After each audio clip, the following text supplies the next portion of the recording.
Welcome to State of Mind. This is Julian Royce. I am excited about sharing today's episode, which is all about the Buddhist teachings. But before we get to that, I want to share a bit more about what I've been up to. First, if you listen to the recent podcast with Juicy, also known as Tom, the developer of the One Boulder app, and if you got to check out that app, you can see for yourself how many amazing events, community connections are on that free app. And new versions of it are going to be launched in Miami, in Asheville, North Carolina, and I believe in Austin, Texas, hopefully in the near future. If you are interested in that, in those areas and want to be a part of it, send me a message through stateofmindpodcast.com and I can send you more information when it comes out. So I've been traveling for 14 days out of the past month, which is a lot for me. I'm back in Colorado now, and I got to work remotely for part of that time. And it was amazing for me to see how well something like therapy and meditation teaching and coaching that I do can work virtually. And at the same time, of course, there's something unique and special about the human-to-human connection that happens when we meet in person.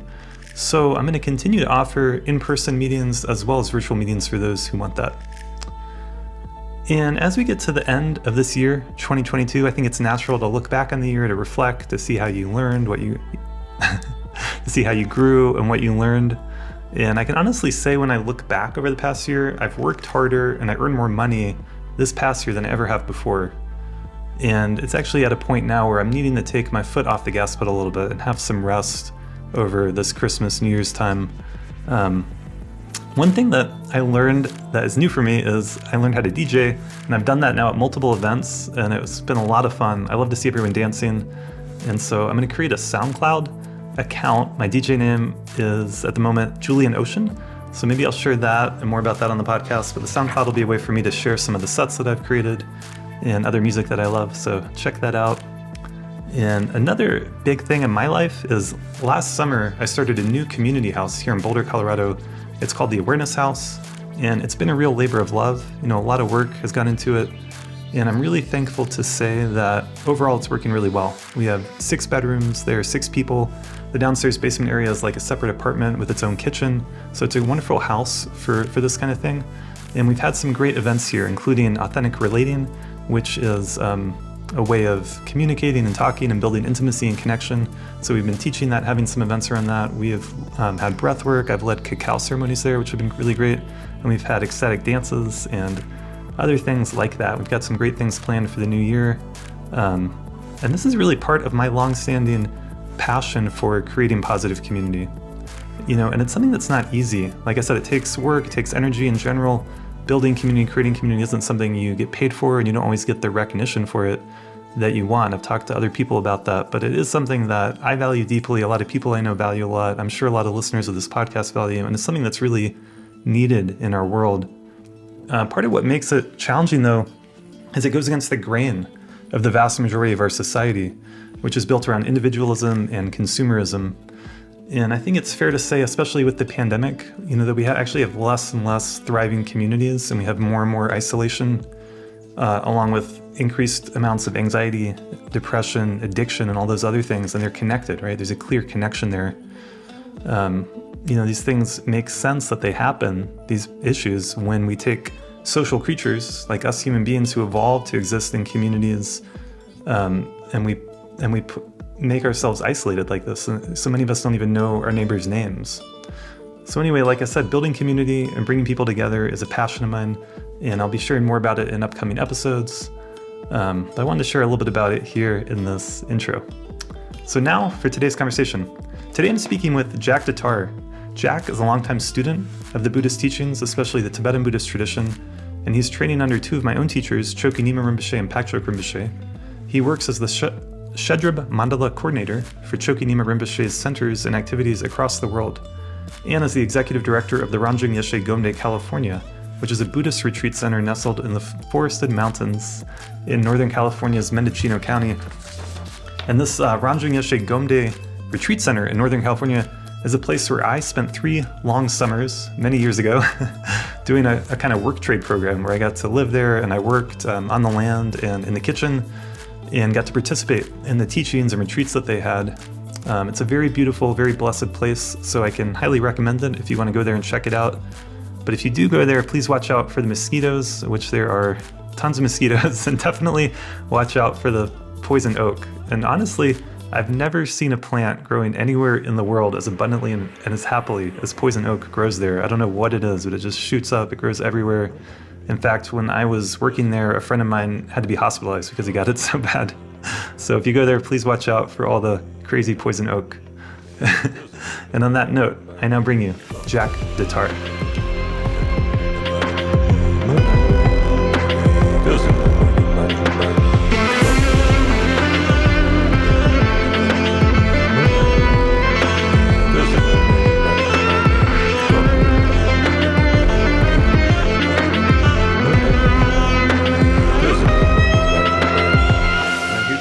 Jack deTar. Jack, thank you for being on the podcast.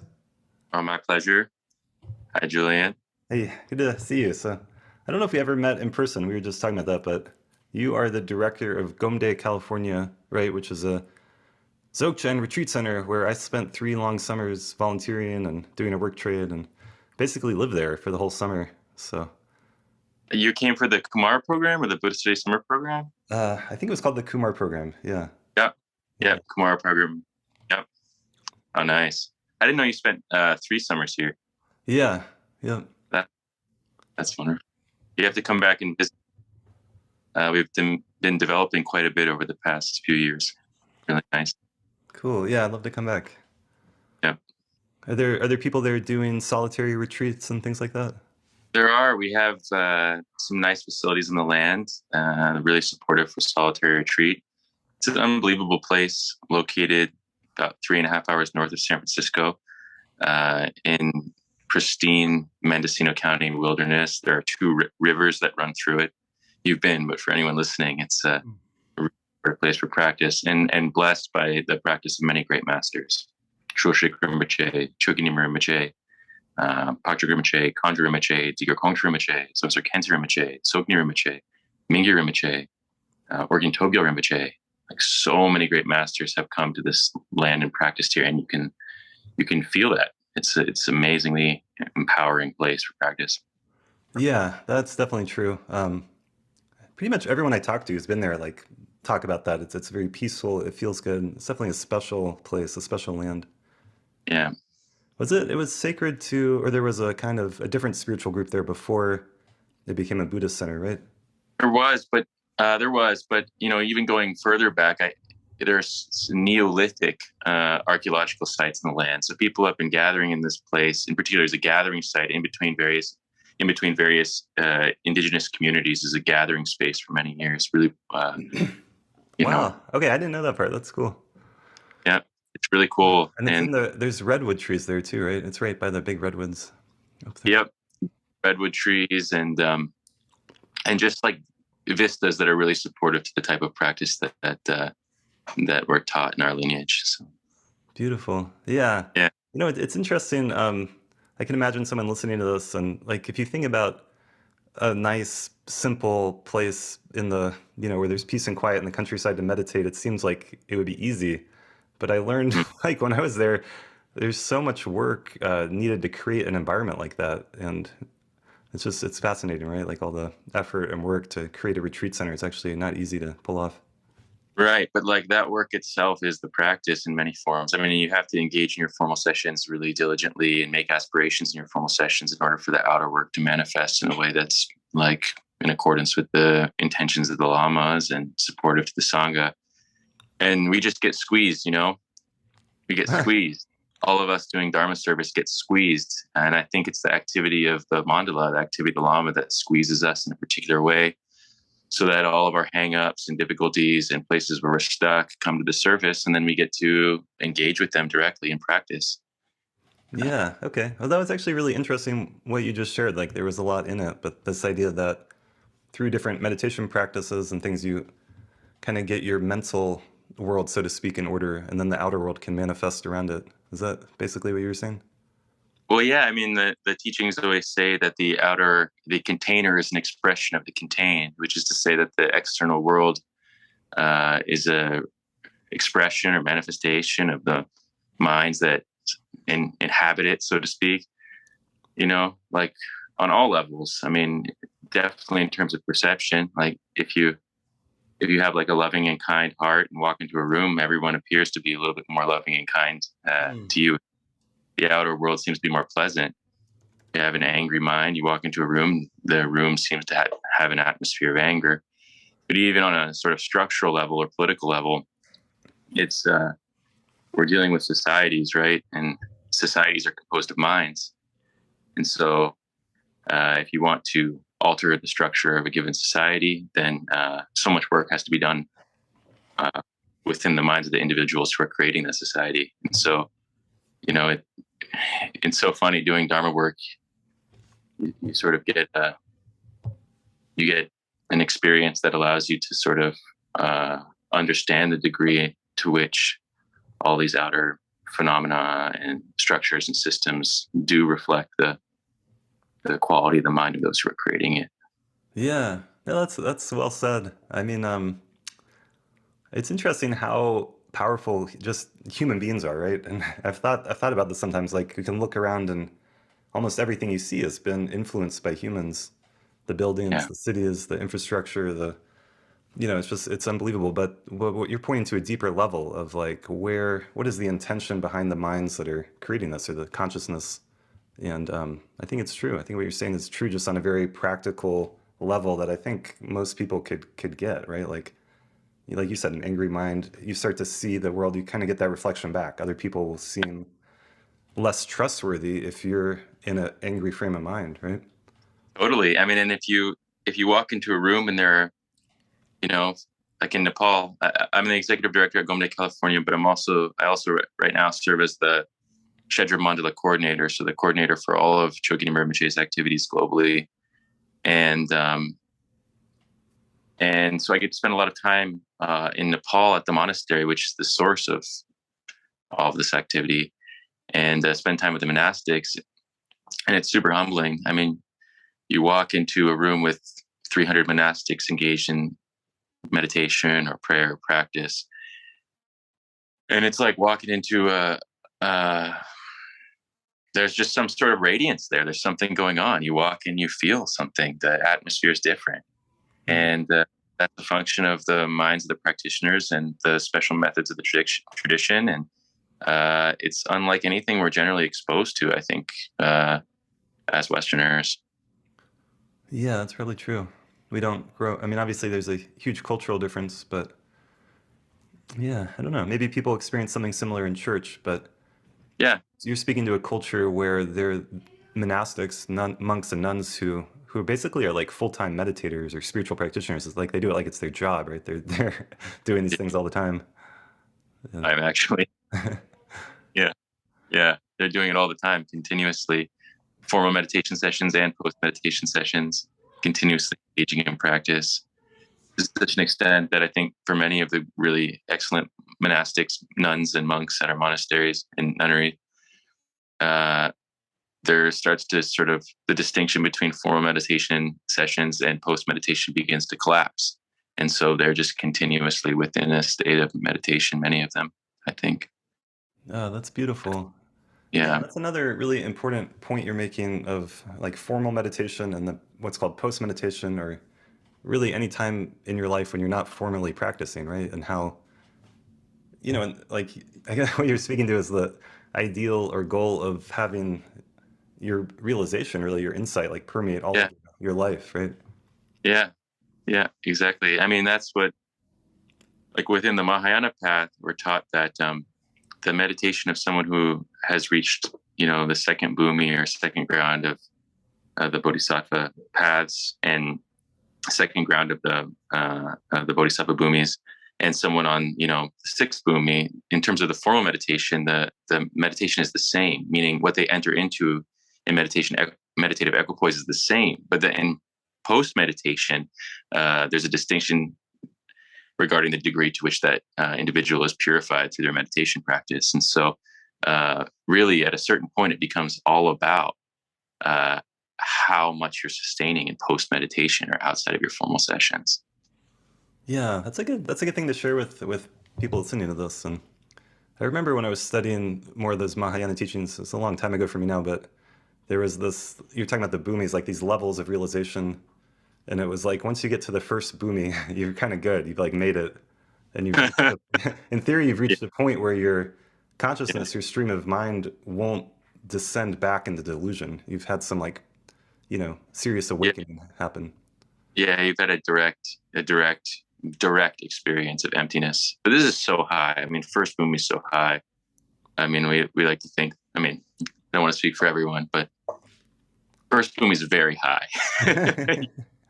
and still there are, 9 more after that before total Buddhahood. Yeah. Well, so I'm curious to hear before we dive more into that, like about Yeah. your life. How did you? I mean, maybe you get. I had one person on the podcast ask me ahead of time. He's like, "Please don't ask. You can ask me anything you want, but please don't ask me how I got into meditation because every time I'm on a podcast, I get asked that." But you didn't say that to me. So how did you get involved with this whole thing? Uh, yeah. I I went to Brown University, which was a wonderful university, and they had there at the time there was the creation or the initiative to create a contemplative studies department. That's been created now, but while I was there was a contemplative studies initiative. And I think the mission statement at the time, if I can remember, had something to do with really, if we want to engage with the wisdom tradition, we can't just engage from this so-called like third person so-called objective academic perspective, but that we need to engage with the actual experiential dimensions of the tradition, because those subjective experiential dimensions are so powerful and informative, and then and to sort of not engage with them is really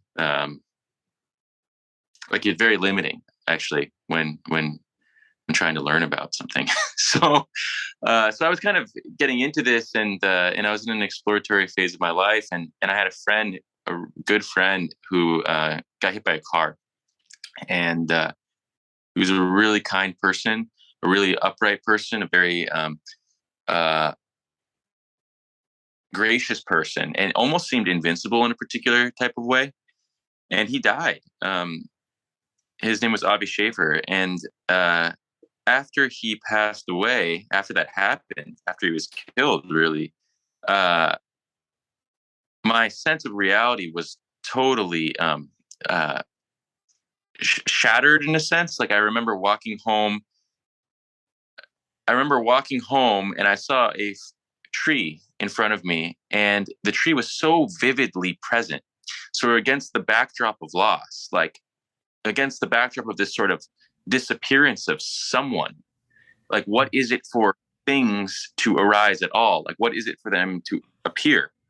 It was just so vividly there, made more vivid by the inevitability of the disappearance of everything that Mm. one could ever encounter. And it was a really profound moment for me. And after that, I was just full on. I feel like we talk about, it's not like special to me or something. We just talk about karmic ripenings, like a certain set of conditions coming together that activate some sort of latent potential or tendency to engage in the Dharma, and then boom, you're off. Like nothing else mattered. Like what is it for us to be here, and how do you engage those things in a way that's logical, intelligent, but also broad and flexible? And Dharma was just so perfect. There was no, it was completely logical. And in the places where I struggled, coming from a sort of scientific materialist view, the places where I struggled initially were things like rebirth and these other things that many Westerners, I think, some struggle with who come from a sort of scientific materialist background, meaning that consciousness is a biologically emergent phenomena, that the brain produces consciousness. And there's something really beautiful about that view too. Like, boom, this splendorous consciousness emerges, and then we have it for a moment, and then it passes away, and it makes things really meaningful. But like when you start to get into, for me, when I started to get into Buddhist logic and theory and philosophy, and then also experientially, it became quite obvious that consciousness cannot emerge from matter. I mean, it became quite obvious in my experience. And yeah, in some, like His Holiness the Dalai Lama says that, a result is in some sense similar to the cause. And so how can you have a material cause that produces a result like consciousness, an immaterial consciousness, or consciousness that doesn't have identifiable substance, but is like awake. Yeah. And so that's something to be thought about a lot, right? So, and then not just thought about, but thought about, and then let sit, and then thought about further, and then engage with masters, and then I went on the Antioch program, this special program. I Oh, think, cool. were you an I did Antioch that student? same program. Yeah. Oh, that's awesome. So, right. So we go to Bodh Gaya and we study in the Burmese Vihar, and three different teachers come from the three primary vehicles. And when Chokyi Nyima Rinpoche came, I had never met anyone like him in my life. It was just completely unbelievable that there was someone like him. What year were you there for? 2011. Okay, beautiful. Yeah. And Rinpoche, like, it was like, I don't really have words for that. There's just Made a big impact. made it I being had a similar experience, honestly. I'd never met a teacher like that. I was really skeptical before he came because they warned us, oh, this Tibetan teacher is going to come and he's going to bring a lot of other people with him and things are going to get crowded and the schedule might get thrown off. And I was like, who is this guy? How does he get to do all that?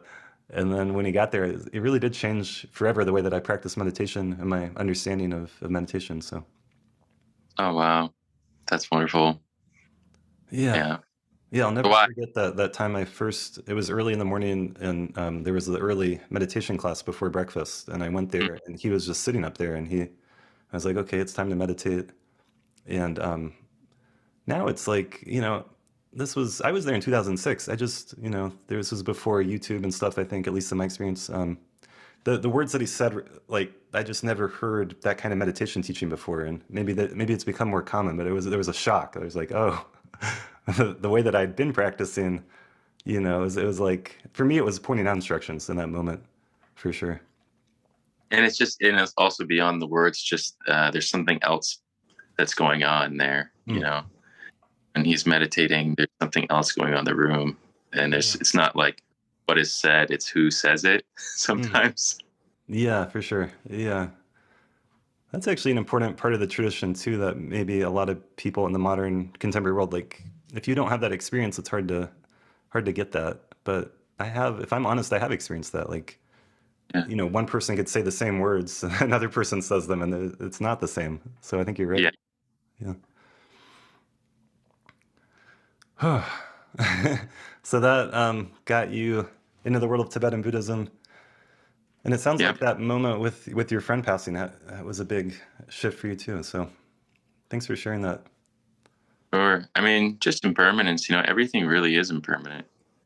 We hear the words again and again as practitioners, but it's really the case. Like nothing is permanent. And then when that gets integrated more fully, I think, then there's like no other option but to take refuge in that which is reliable. Yeah, there's a certain, use the word logic. I mean, the Buddhist teachings are laid out very logically. Yeah, I think, like you said too, though, even if you have this view, which could be called scientific materialism, that our consciousness, and by that our whole experience of everything, is just this momentary thing. If you really think about that, it's like such a miracle that we get this moment at all, that anything is being experienced at all. And so there can be a certain beauty and profundity with that, but of course, the question of the reincarnation of consciousness continuing before or after the physical form, I think, that's maybe where a lot of Buddhist teachings and practice differ from that, obviously, and it's a big difference. It's not a small difference. Who's that little dog in the background? That's my dog, Sailor Moon. Sailor Moon. Yeah, she hangs out here. So have you, and you live part of the year in Nepal? Is that what you're sharing as well?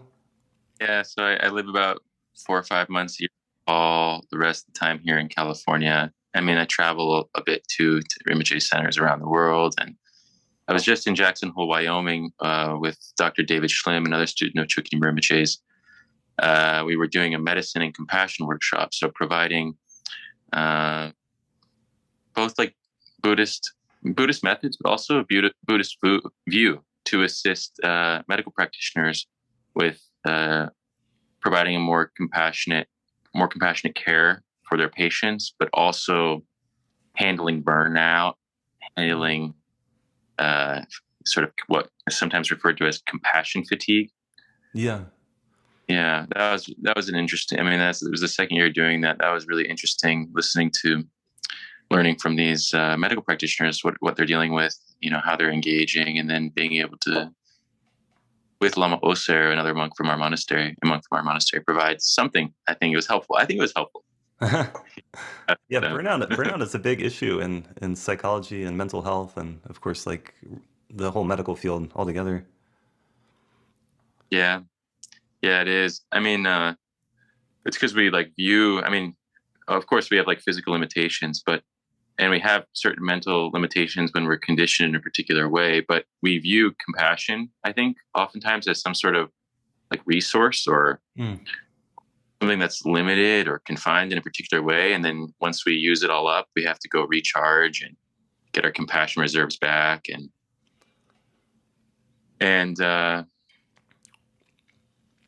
then we have the sense that like, oh, I can't be compassionate to everybody, because if I am compassionate to everybody, I'll become exhausted, or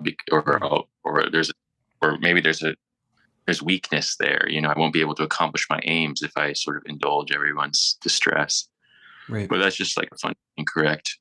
I mean, it's functional. That's the way it functions for a lot of people, including myself, a lot of the time. But there is a way to surmount that, and that's just like very, very evident in the great Buddhist masters who sit for hours at a time and benefit 100, 200, 300 people in a day who come to see them and ask for everything from money to words of support, to medicine, to advice. Yeah. One after, just watching Chokyi Nyima Rinpoche day after day, year after year, meet with person after person with just an endless reserve of compassion. It's just living proof that that's a way of being that's possible. That's a beautiful thing to share. So the idea that compassion could actually be limitless, that doesn't have to be this limited resource. I love that. Yeah, I mean, I think I shared this story on the podcast before, but maybe I think it's worth repeating. But I got to sit there in Chokyi Nyima Rinpoche's room at the monastery in Nepal Sum and see all the people come in one after the other. And I literally watched this person come and prostrate and offer the ceremonial scarf and give a gift of money. And then he paid his respects and left. And then a little while later, someone else came and asked for money, and he literally handed him that same money. And it's like, wow, what am I watching here? This is amazing. I mean, Rinpoche has said, like, I have no money. He says, like, you can check my bank account. I don't have any money. But he lives very bountifully and beautifully. And I think, I mean, it's always said in the teachings that that generosity produces like an atmosphere of wealth, and he's so generous all the time with everyone. I mean, he came from Tibet with his father. I think they had like the equivalent of $40 when they arrived in Nepal. And he's built a monastery and nunneries and centers around the world, and a university, and Shenpen, his social work organization that just rebuilt 30 homes following the earthquake in Nepal in a village, mountains, and taking care of street dogs and children. And, it's just like, and like that arose on the basis of his generosity and his wisdom and compassion. So it's so funny because like, we're always operating on the subtle level in Dharma work and Dharma service. Like there's the things that you can do materially, and there's the structures that you can build, and there's the programs you can implement. But like, all of that actually originates with motivation and intention. So when the motivation is on the inside within a community of people, all of this activity begins to unfold.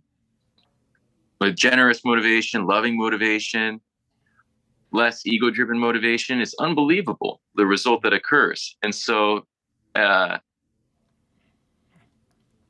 it's just something that I'm learning. And that's like indisputable. Yeah, no, it's really beautiful and touching what you're sharing. And It makes me think, for one thing, about having this real trust in the world, like to be able to be generous and yeah, the refugees from Tibet and all that, but like to not.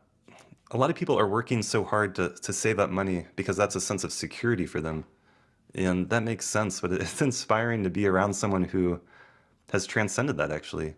And working as a therapist, like one of the things about trauma, when someone experiences trauma, is there's a loss of trust in yourself, in other people, in the world around you. And by any measure, Tibet being invaded by China was this massive trauma. And so to Mm. see these spiritual teachers who were able to go through that and somehow, I don't know, in some sense, on an inner sense, at least be kind of unscathed by it, right? At least it seems that way. It's amazing. Right, like it's amazing. I mean, like multiple masters have said that their biggest fear in Chinese prison was that they would lose compassion for their captors. Yeah. Yeah, Greatest and it fear that doesn't, they're yeah, to say that doesn't excuse the atrocities and all the bad things in the world, but it does give hope that like our mind can actually be stronger than the circumstances that happen. well, that's the thing. I mean, so much of our narrative is that there are people out there who are creating a traumatic, like either systemic trauma or like conditions that will result like in a system traumatizing individuals, oppressing people, and it's completely true. But at the same time, this sort of cognitive dissonance can occur for people when they encounter Buddhist teachings, and the Buddhist teachings say, actually, like you are your own protector. You are your own enemy. You are your own protector. You are your own witness.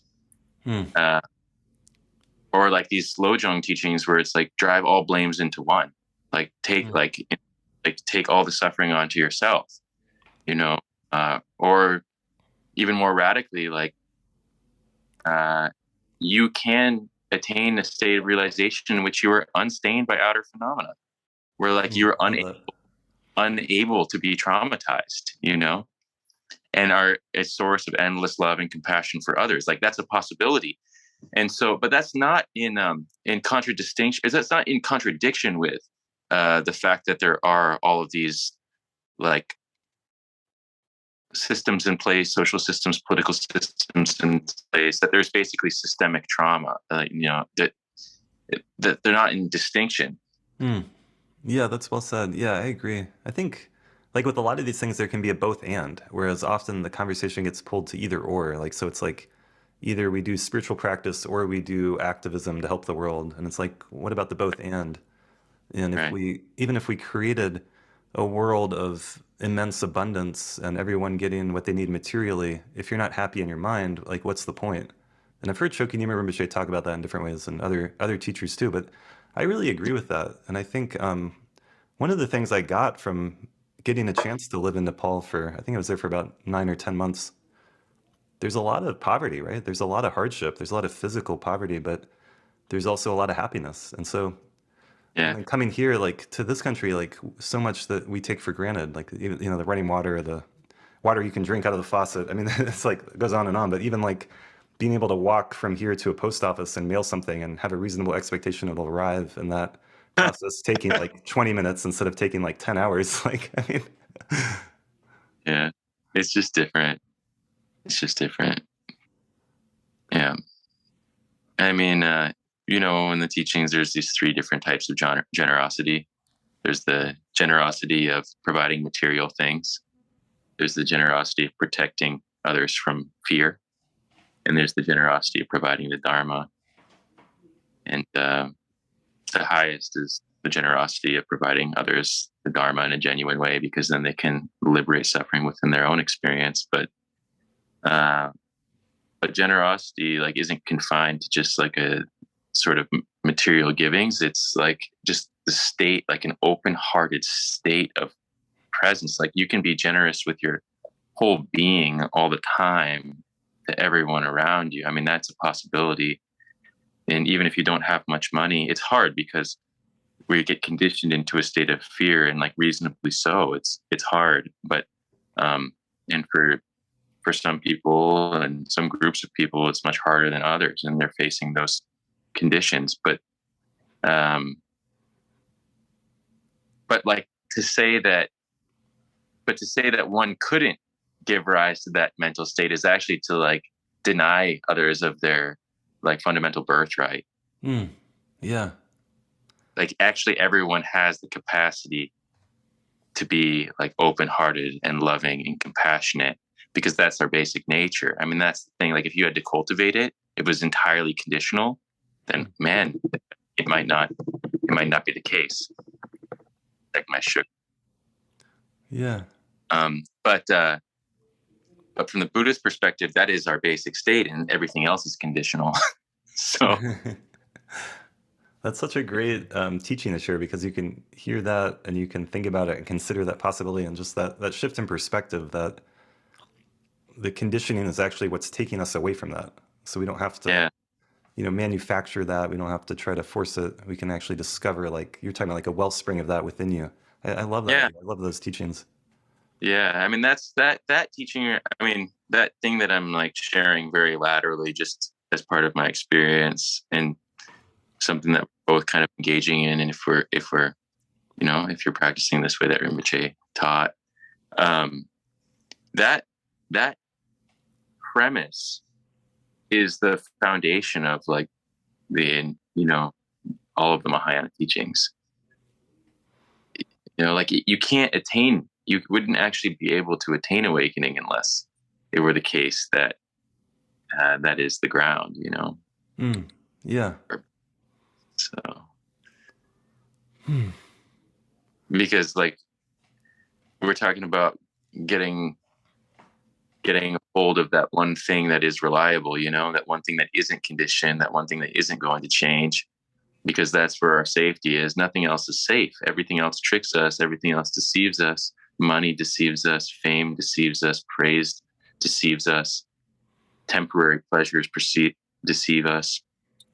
And so just getting hold of that one thing that's not going to deceive us, like that's very relieving, to begin to encounter that and gain confidence in that. That's relieving. That's what the world needs to understand, that there is something that is not deceptive. And then for all of us who have some kind of trauma or traumatized to various degrees, like how amazing to give rise experientially to the knowledge that there is this undeceiving state of mind. Yeah.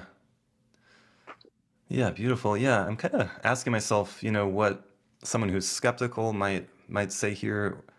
I've certainly dealt with, like I'm trying to, let me see if I can put this into words in a way that makes sense. But I've certainly talked to a lot of people who are very involved with politics and activism, and often have like a very negative view of the world. Like you're saying, things like systemic racism and all these injustices, and there's a truth to that, I believe. Like so that's why I like the both and. But there's a way in which sometimes people who are very concerned about political activism and these social injustices and all these things, they're wanting to create a world that's more equal, with more equity, more access to resources, so all these like more physical things like wealth.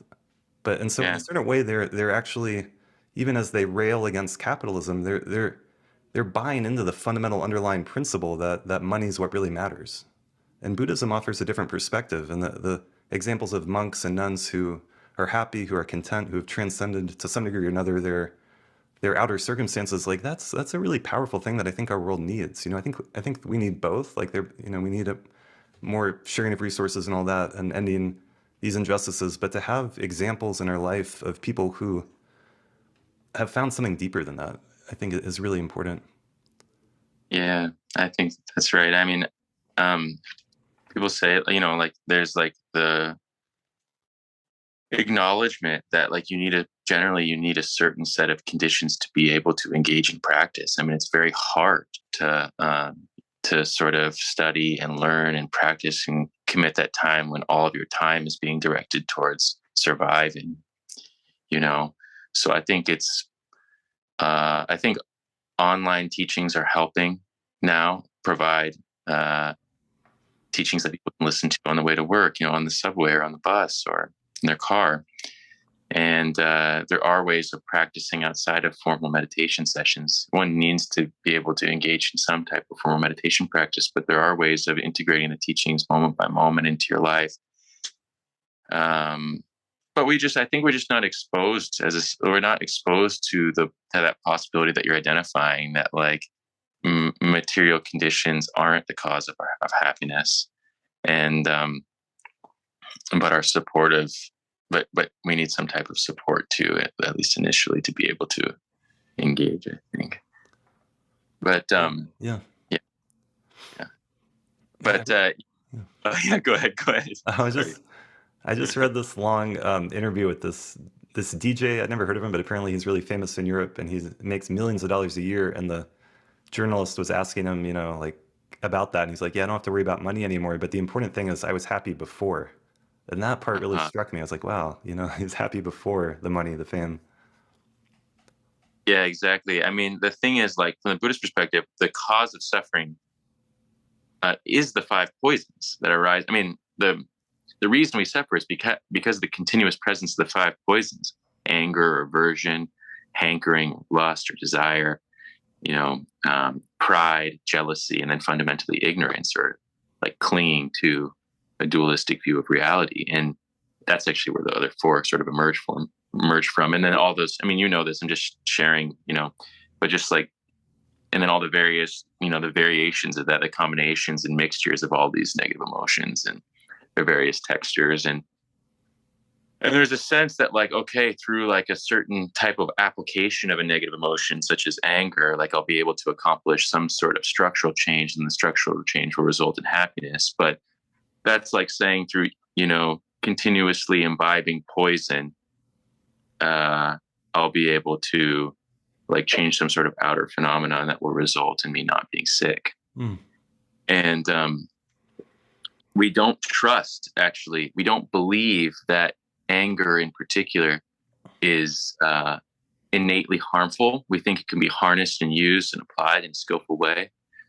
But the problem with anger is that it's incredibly blind, and it creates the quality of righteousness and correctness within our experience. That's actually accompanies the experience of anger, is the belief that we are correct.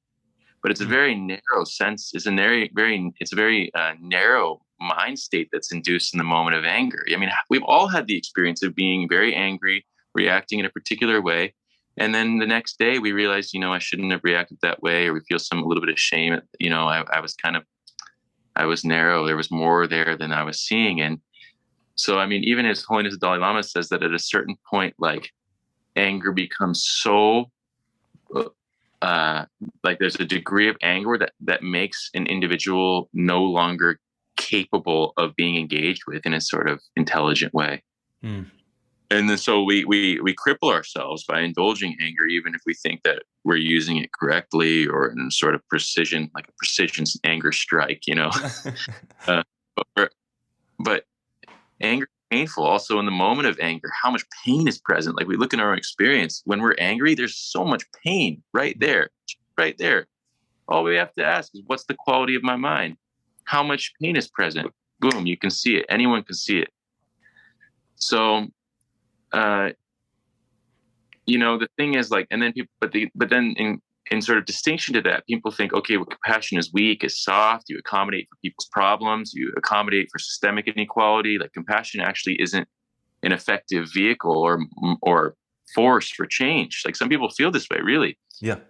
But that's also not true, because that's a misunderstanding of what compassion is. Within the Tibetan Buddhist tradition, we have various types of compassion. We have various ways of understanding compassion. So, like, on a traditional level, we talk about these 3 types of compassion: compassion with reference to beings. So compassion that's directed outwards to beings. We have compassion with reference to phenomena, which is very high level of compassion, sort of like compassion directed out towards the whole thing. And then I'm sure Great Master would talk about that in a much more beautiful way. And then we have, like, the ultimate compassion that's inseparable from our intrinsic nature, from emptiness. And that's where we were talking before about this unlimited wellspring of compassion, a compassion that doesn't arise conditionally, but it's just like always present, always available. So the thing is, like, uh, we tend to think, I mean, at least me, I used to think of compassion as a sort of type of empathy, or like, like you have to sit with the pain of others and like hold on to that and feel that or something. Right. But, right. And like it has to be heavy. And then like when you're not in the presence of those people who are suffering, you still have to hold their pain, or else you're not being compassionate. Right. That doesn't help anyone. It doesn't help you, and it doesn't help. That's a good So recipe for burnout. Yeah. yeah. That's a tough So one. That's a good point actually, that being compassionate doesn't mean that you have to feel suffering yourself. It means the wish for other people to be free from their suffering. It doesn't mean you have to suffer with them exactly. right. I mean, there's a tenderness of heart that comes, I think, and you see these masters, some of them who give rise to such a strong feeling of compassion and care that is just like breaking their heart. But then there's not attachment there. Because like we also so I work with Phakchok Rinpoche too. Rinpoche is one of my teachers, and it's just an incredible Lama. And I worked on this book with him called "In the Footsteps of Bodhisattvas." I just sort of compiled Rinpoche's teachings and received a bunch of teachings from him on this text, the Samadhi Raja Sutra, one of the Buddha's teachings, one of the primary sutras within the Mahamudra traditions, cited within the Mahamudra traditions.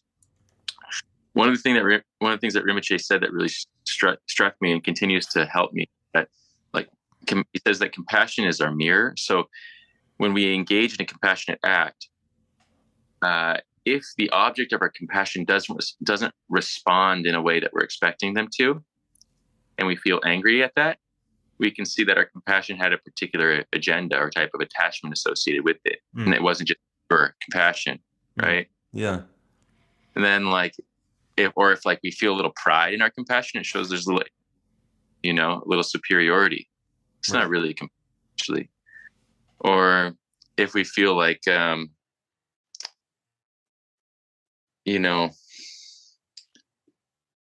we feel like, I want a particular outcome, then compassion becomes this like mirror until it's completely free from agenda, and then it's just like, then it's just something else. And so then there's a point up on it's back to this point of compassion being a powerful force, because like when it's super pure, it just responds to the situation as is needed.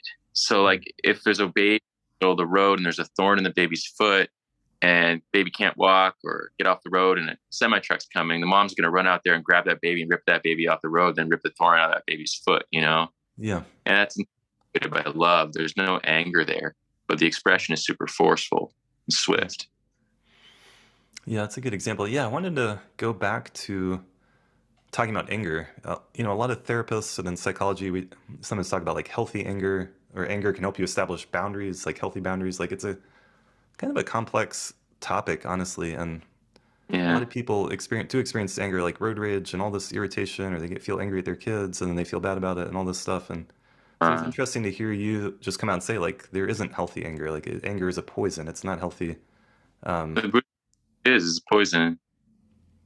But that doesn't, we can set boundaries without anger. Sure. Yeah.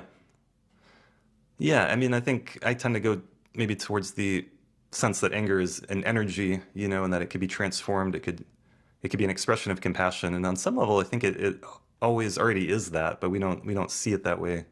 And it gets distorted, right? Yeah. I mean, we talk about, this is something for a really great teacher to talk about, but we talk about the purified form of the 5 poisons, right? So the purified aspect of anger is mirror-like clarity, the wisdom of mirror-like wisdom, clarity that arises but free from aggression. Yeah, seen more clearly because there's a lot of energy with it. Yeah.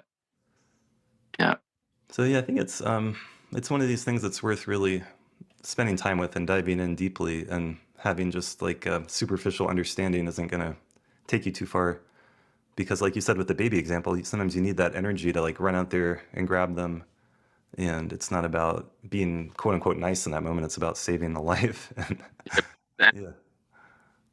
anger.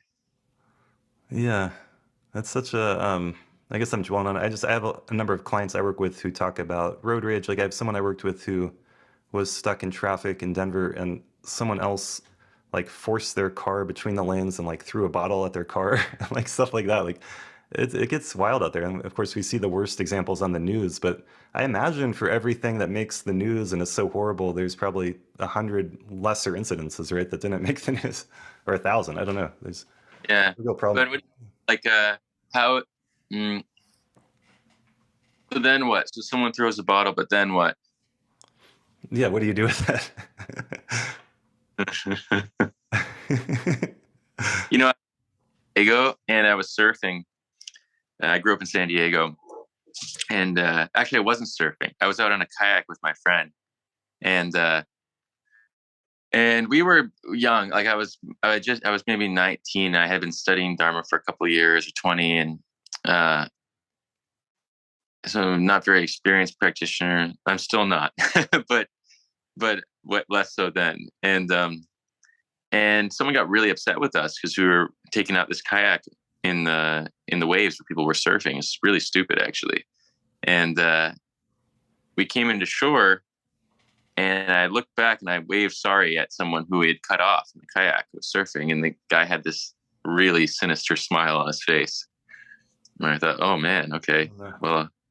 So we loaded the kayak into the car, and we were driving out, and the kayak flew out the back of the car, out the back window. Like it was a SUV, and the back window was open, and the kayak flew out onto the main road on Highway 101 in San Diego. Oh my God. So I jump out of the car in the middle of the road, and I start dragging the kayak. It was heavy off the road, and this guy starts sprinting towards me. Big guy, maybe 6'4", 230 pounds, ripped and angry. Coming at me. So he's running at me, and at first I thought he was coming to help get the kayak off the road. And as he got closer, within like 10 feet, he had this big rock in his hand. Oh my gosh. And his eyes were full of rage. And I really think he wanted to like smash my head open with this rock. But I didn't even think about it at this moment. I just looked in his eyes, and I saw the anger there, and I saw so much hurt. Like there's so much hurt there that had nothing to do with me. And I don't know why, because I'm not a very compassionate person. So I don't know why this happened, but like something welled up inside me, and I said, oh my God, I'm so sorry if I hurt you in some way or distressed you in some way. In the middle of rage, you know, I could have responded like this. Right. Like that would have been maybe like, you know, but defend yourself.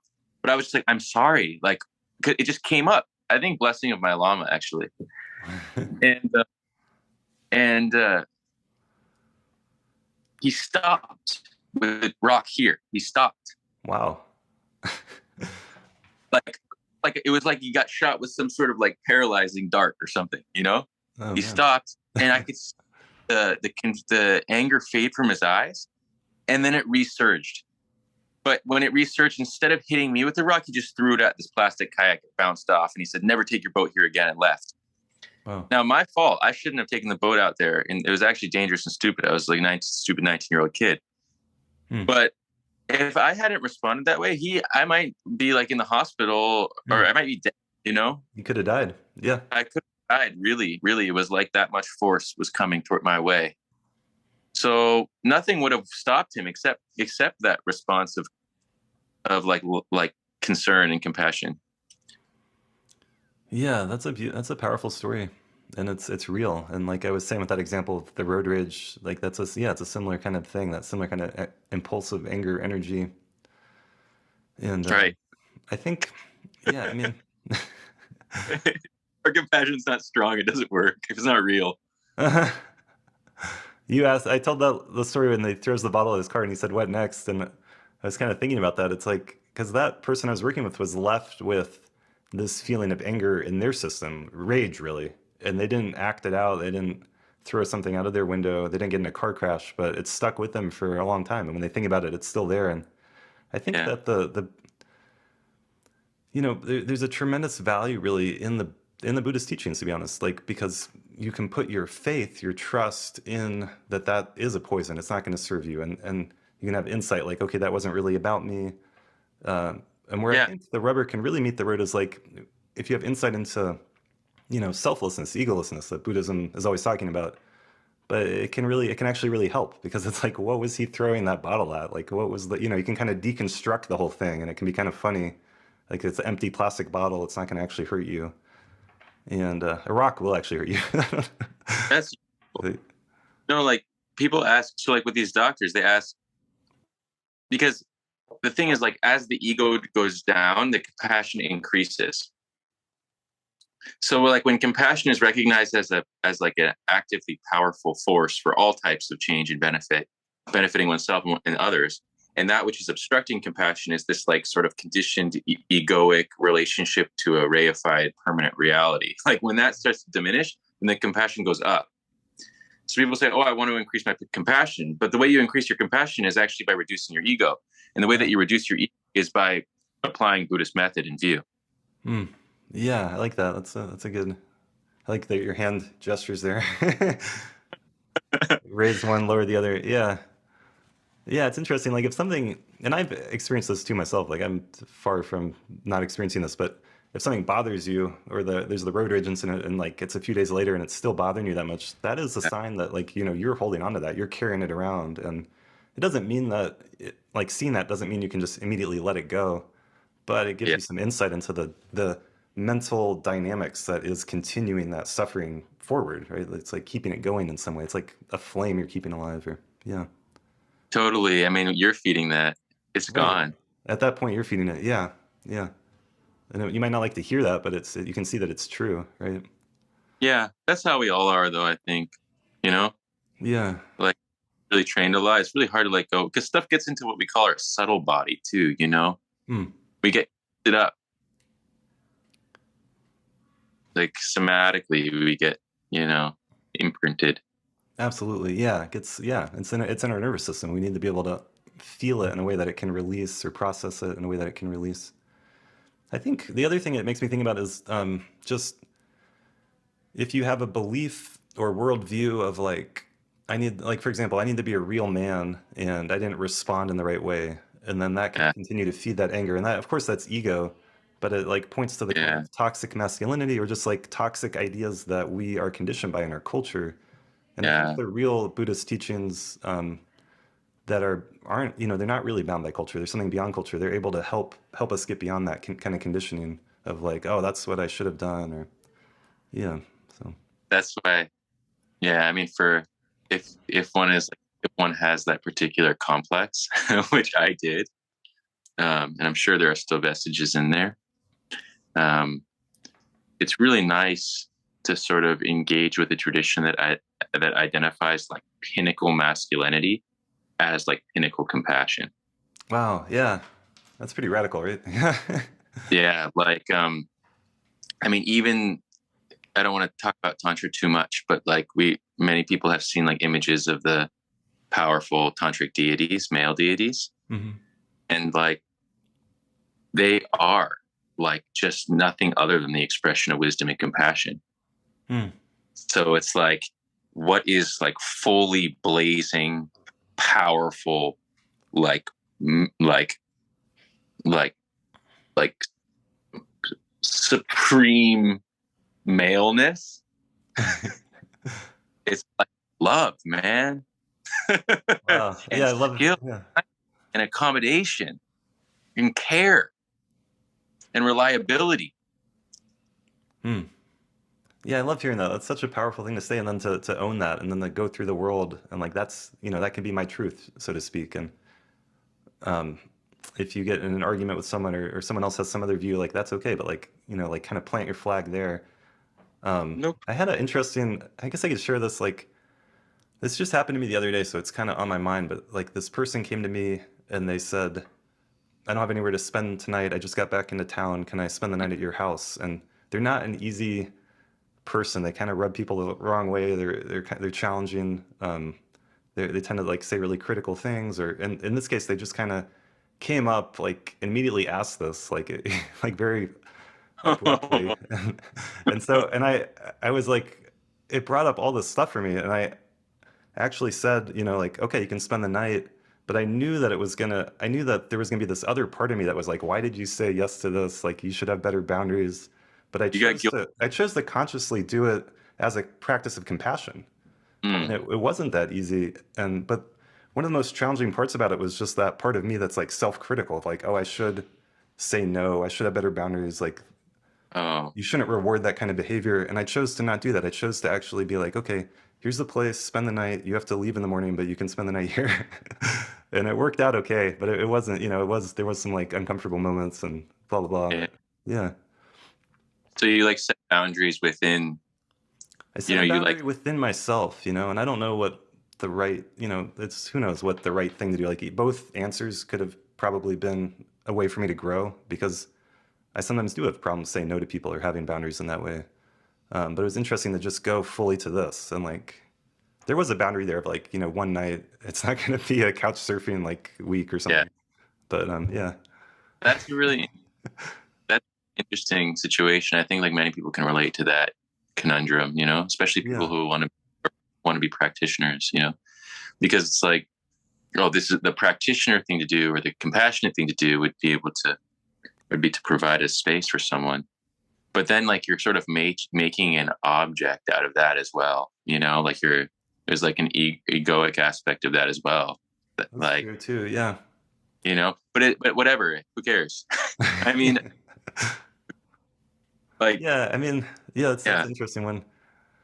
There, I just, it's just so, it's interesting like talking with you and these like beautiful Buddhist teachings around compassion and selflessness. And then in my training as a therapist and with coaches and the world of self-help and self-growth, there's often like this kind of opposite thing that I'm saying of like, say no, have boundaries. And we can have the both and again, like they don't have to disagree. But to be honest, there's often a good amount of conflict there. And the um, self-help, self-growth movement in general, in America at least, is geared towards helping you get more of what you want. And that actually isn't what the Buddhist path is about, right? well, we need to know where we are, you know, like Atisha, great master Atisha, who brought profound Mahayana teachings in many ways. I mean, not the only one, but especially the Lojong tradition to Tibet.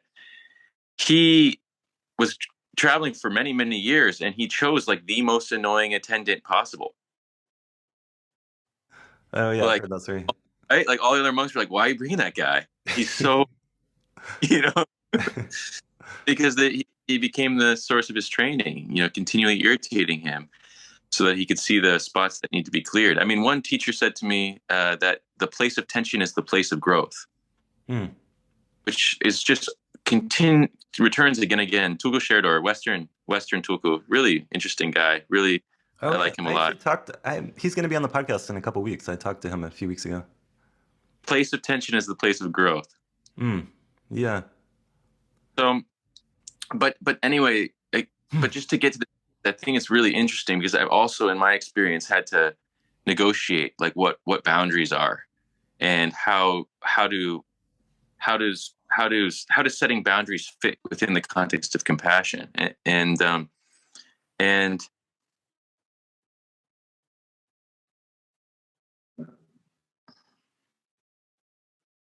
sometimes boundaries are helpful for others. Hmm. Yeah, absolutely. Yeah. Because it's like the thought in Buddhism is always about like how do I benefit others, and then in the process of benefiting others, you yourself are benefited. Like that's the twofold benefit, right? Like you never. The thing is, like I mean, all this famous saying, right? Like all happiness in the world, like all suffering in the world, comes from wanting to benefit oneself. All happiness in the world comes from wanting to benefit others, right? Yeah. Like that sort of beneficial posture to reality, like this posture to like, may I be a source of benefit, like that creates happiness for oneself. Hmm. And like it's not there's no like actual real contradiction for like applying the skill and wisdom of like creating boundaries of like not of like dissolving situations that are problematic, like all that can fit within that view, within that altruistic intent, you know. Yeah, absolutely. Yeah. Yeah, I kind of want to like, I don't know, that thing I said about self-help and personal development, I think that's beautiful. It's been a big part of my life. I just think, Yeah. I just for myself, like to, it feels good to put it in a bigger context of what you Yeah. spoke to, of like, how can I be of benefit to others, to the whole, and that includes me. So there doesn't have to be a contradiction there, but there is like some value in me that I don't want to try to go after what helps me if it's going to hurt others, at least, if Oh, that makes sense. You know what I mean? So there's like, yeah. And I actually want to be able to offer someone a place to stay, and I want to be able to be resilient and to do that and not feel like I have to protect my little bubble all the time. And so oh. that's part of where I'm coming from. But But like, yeah. isn't it true to like create a container for you? Because like there's so many resources engaged, like in the type of work you do, you're engaging with so many people, right? Like, Yeah. you know, even like, I mean, the great lamas are continuously giving, but they like go back to their rooms and meditate, you know, Hmm. like people aren't allowed in sometimes. Yeah. A lot of time, a lot of time people are just continuously coming in. Yeah. That's what realization gives. Yeah, I think for them, like meditation, I mean, for anyone who practices it diligently, it can become such a source of strength, of well-being, of a resource, really. Use that word resource in psychology a lot. Um, and But so, they just don't exist anymore. Like from their side, they don't exist anymore. The person who they're in, like the person who comes to see them, they're engaging with the meditation. oh, wow. Yeah, yeah, I Like see what you're just saying. with the meditation, you're engaging with that person's state of realization. You're not like engaging with someone who's using the resource of meditation anymore. It's amazing. That's a good point. Yeah. Hey, we need more people like that, I guess. Yeah, yeah. I want tons of them everywhere. Well, and so to bring it back to your work that you are doing, you're the director of Gomde, and can you speak to that a little bit? Like, what is, and also other activities in the world? Yeah. Hmm. So basically,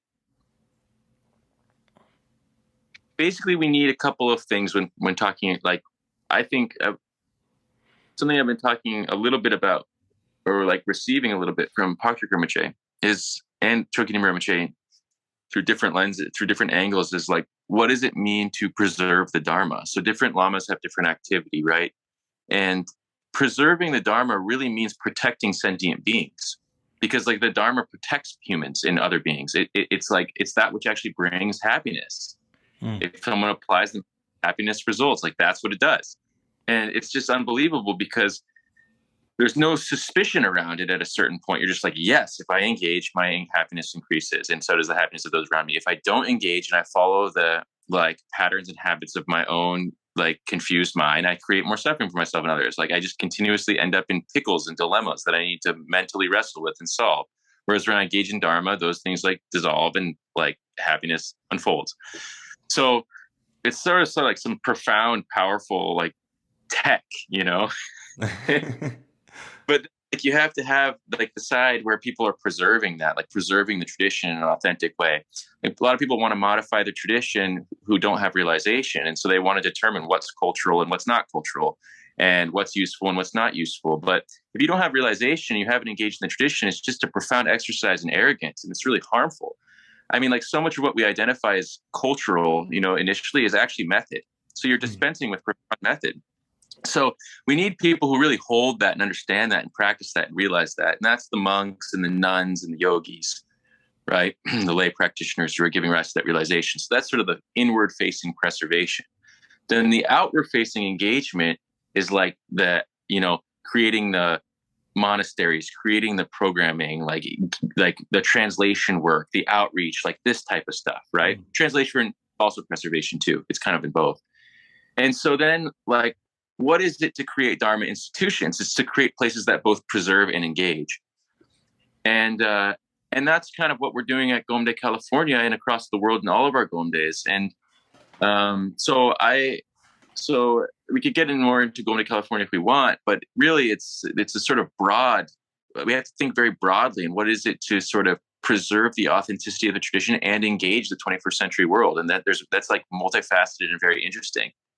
So you look at like Dzongtsar Khyentse Rinpoche. Dzongtsar Khyentse Rinpoche was like, okay, he has many aspirations and he's like a Dharma king. Like what he does is unbelievable in many ways. But like He created the Kensei Foundation, tons of money to help support Dharma institutions and translation efforts and programs and that type of thing.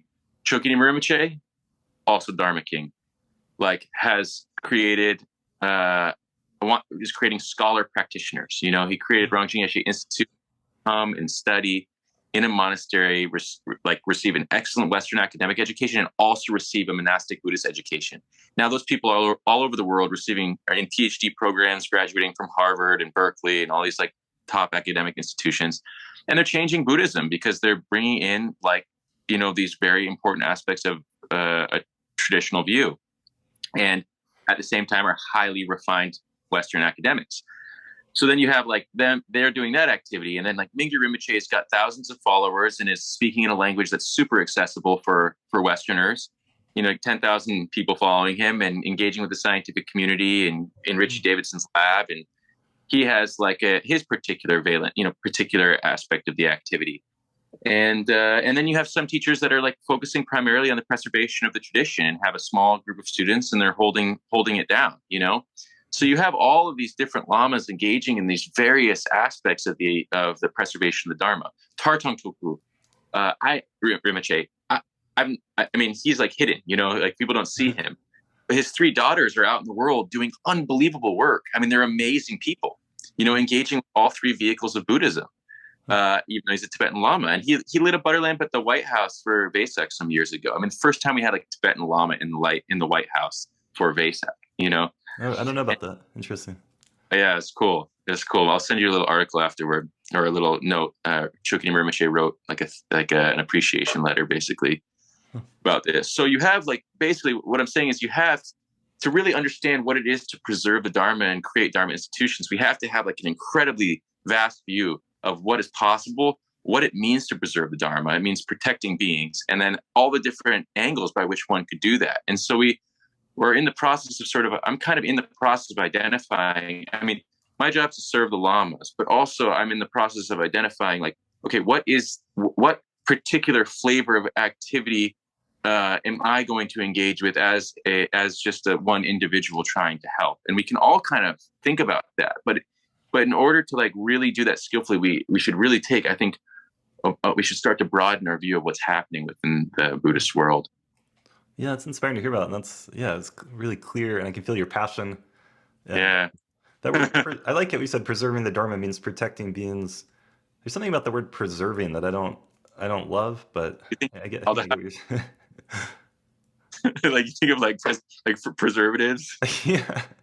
Because to me, it's like, I like to think about it like a living tradition, a living stream of wisdom that's, in some sense, is evolving and changing. And that was even true in Tibet too, in India. And there's new teachings and teachers, and maybe the essence is staying unchanging, but the forms, the skillful means, I think for sure in such a different age and culture, we're going to have, and we already have it, like things like the app on your phone or whatever, but there's going to be new ways that it's going to keep showing up.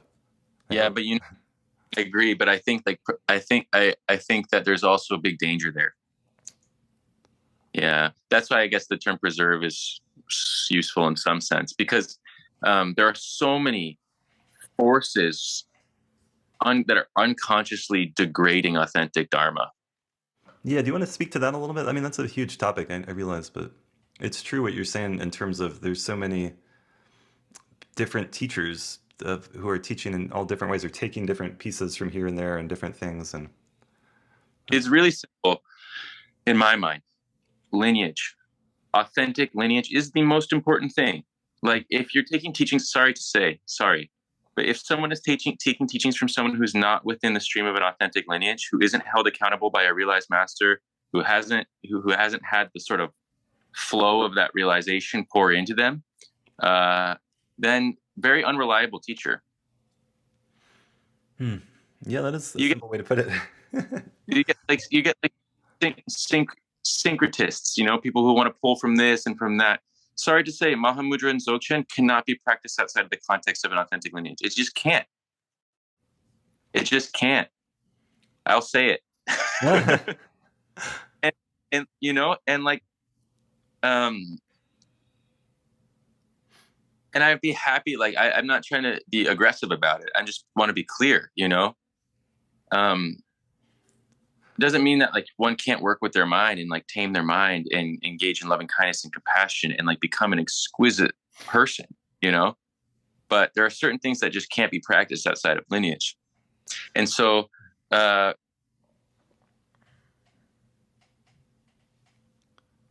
are many Westerners who understand that, but there are many who don't. And so when they try to like import aspects of like these I don't even like to say the word Dzogchen. It's so profound.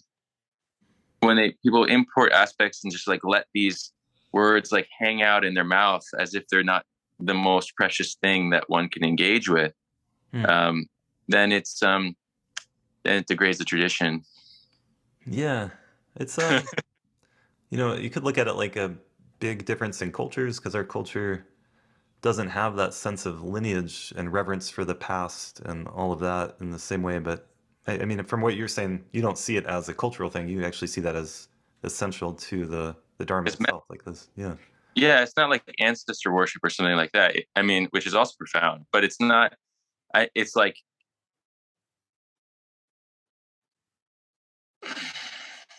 we don't know how profound this tradition, the lineages are.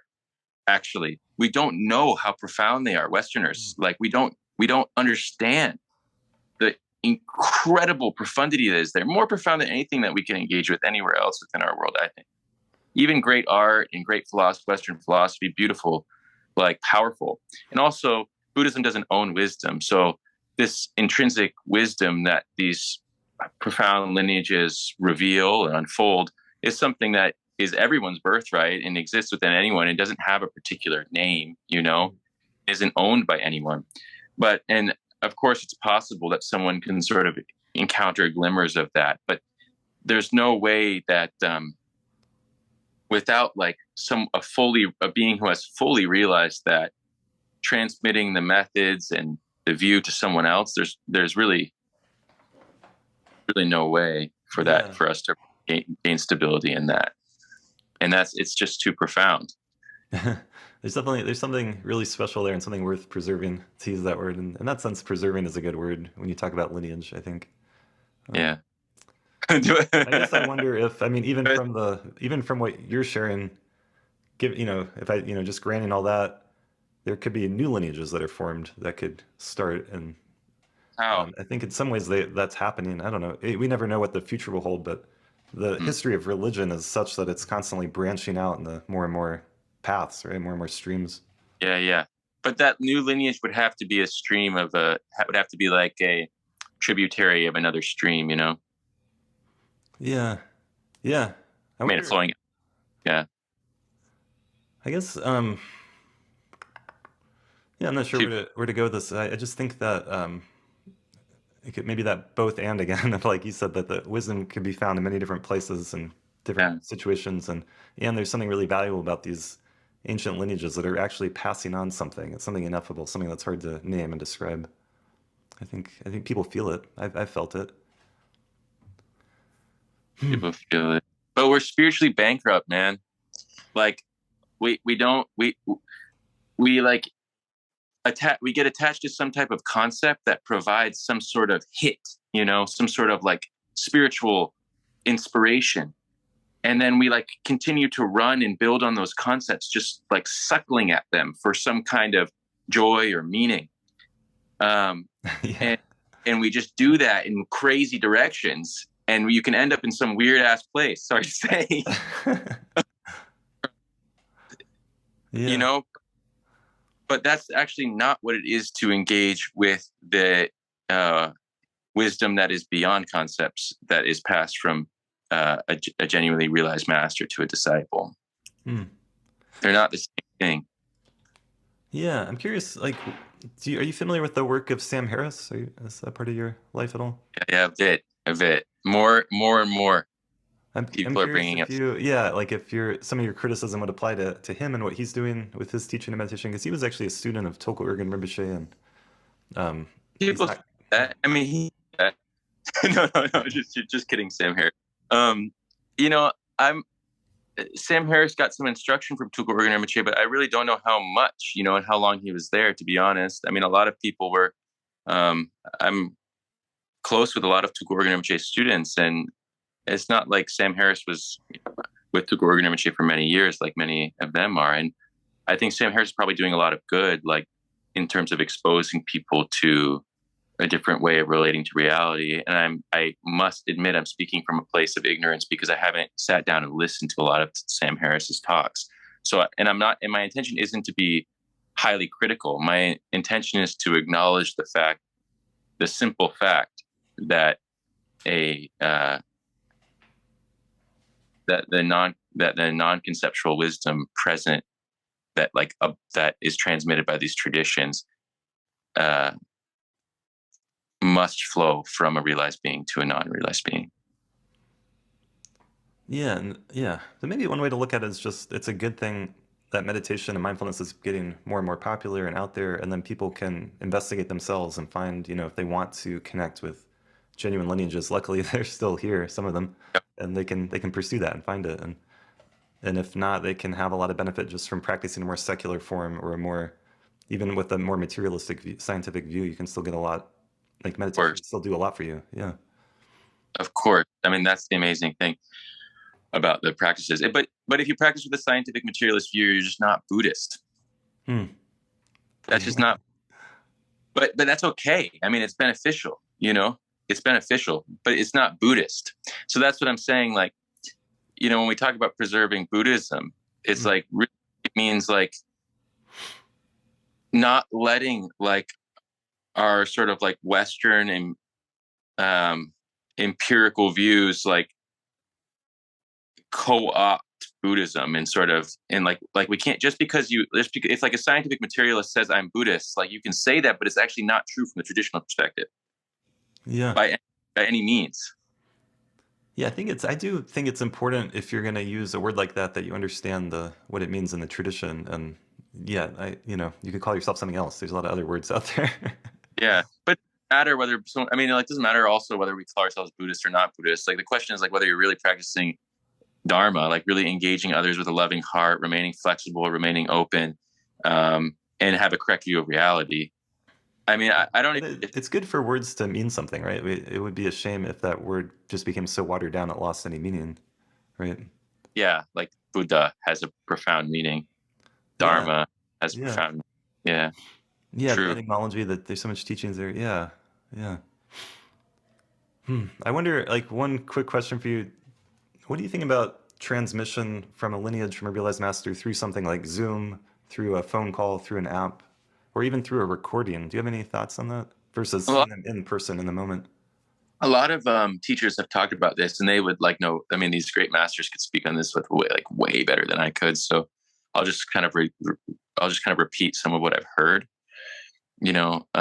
I've heard someone like His Holiness the Dalai Lama or His Holiness Sakya Trizin, like when they give an empowerment online, okay, like they can do that. Some masters don't feel confident in their ability to do that in the same way that His Holiness Sakya Trizin or His Holiness the Dalai Lama can do. They don't feel that they have the same capacity for that type of vast empowerment activity over Zoom, whether that's humility or actually a reflection of someone's realization is hard to say because masters are so humble. I think generally Lung is being like people are more accepting of the ability to receive scriptural transmission because I've heard one teacher say that like you need to be present. I mean, we are kind of in the same space. It's very seemingly far away from relative perspective, but we like are here and we can hear the transmission, in the moment. Now there's maybe like a short delay due to technology. Right. So, get in those types of things. I don't know if there's like a very clear answer yet on that. And then from the Vajrayana, from Vajrayana, you need Lung, and then Tri, you need the instructions. And if you can receive the instructions, and people say, I think that you can receive the instructions over Zoom. But Wang, like the empowerment, that a lot of teachers are now saying like should really, unless you're really one of these, one of these His Holinesses, then my understanding is that it really should be given in person. Yeah. So we talk about that, but when I say transmission, I don't just mean these formal ways of understanding transmission. I also mean like being around a teacher and seeing like the incredible kindness that the teacher's continuously emanating, and continuously engaging in. Like that transforms someone's experience. That is transmission, Yeah, absolutely. Yeah, there's a lot of yeah. What about a recording of of I don't know, Of like even an empowerment and the Luang and the transmission, all that. Like a, I've seen that sometimes too. Like a teacher's given something over Zoom and then it's been recorded and then people could watch it later. I think I've heard that like you can take that as a blessing, Mm. but you shouldn't take it as an empowerment. Hmm. Uh, like I was watching there's a video online of Shedrub Rinpoche giving instructions on YouTube. I watched it yesterday, Mm. and there's something going on. Like watching that video, there's something going on. Mm. But that's also because like the wisdom mind of Shedrub Rinpoche is not confined by things like time or death. Yeah, he was one of the most, if not the most revered Dzogchen masters from Tibet. So of the Right. last century, right? Yeah, I mean, I'll have to look that up. Even like within the Shakyamuni Buddha sadhana, the practice text for our Shakyamuni Buddha, like the main Buddha that most of us see and can identify, golden Buddha. It says something. Actually, I think it's might be a quote from the Samadhi Raja Sutra. It says that the wisdom body of the Buddha is not confined by things like distance or space. So what does that mean? I mean, really getting into the meaning of that is like quite profound. Yeah, yeah. In some sense, it's always here. I believe that's how I see it. I mean, if Buddha is just the awakened state that lies at the heart of our experience, then where would it go? Nice. How could it not be here all the time? I like that. Well, that's a good note to end on, perhaps. Thanks so much for being on the podcast. This was wonderful. Yeah, it was really nice. And I guess I just want to say also that I'm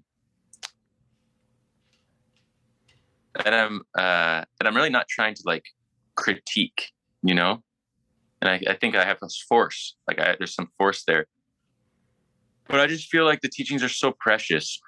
They're just so unbelievably precious, and the teachers are so unbelievably precious, and the lineage is so unbelievably precious. And this isn't sort of like the expression of this might appear like zealous or something, Mm. but